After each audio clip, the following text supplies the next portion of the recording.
Pavlov's aim was to discover what caused saliva to flow. He rerouted the salivary ducts to the outside of his dog's cheek so that he could collect and measure the spittle. Perhaps he thought the production of saliva might be the result of a fixed nervous reflex, like a knee jerk. 5 минут 42 секунды. After taking many measurements of spittle, he confirmed that the dogs drooled automatically when their tongues touched food. He called the response the salivation reflex. 4,5. Хорошая собачка. Я предлагаю поменять собаку. But his work started to run into trouble. As his dogs became familiar with the experimental routine, they started to fill their cheek tubes before Pavlov had a chance to stimulate their tongues. The dogs were learning to anticipate food. Pavlov tried a new technique.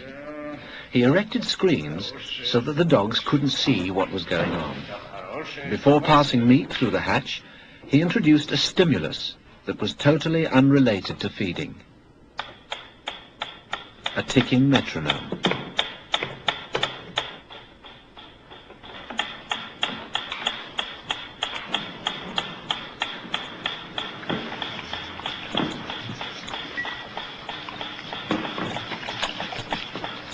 At first, the dog dripped saliva into its cheek tube only when the food appeared. But after a number of trials, the dog began to connect the ticking with the arrival of meat.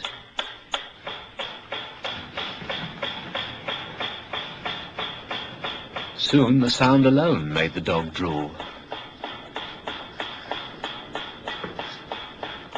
Eventually, the dog salivated as much to the ticking itself as it did originally to the presentation of food. Полная. Идите сюда. Что я говорил? He called this new response the conditioned reflex.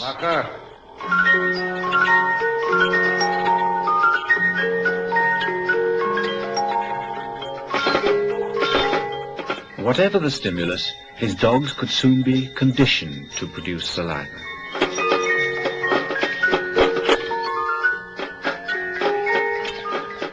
Pavlov believed that he had discovered how animals learned, even in the wild.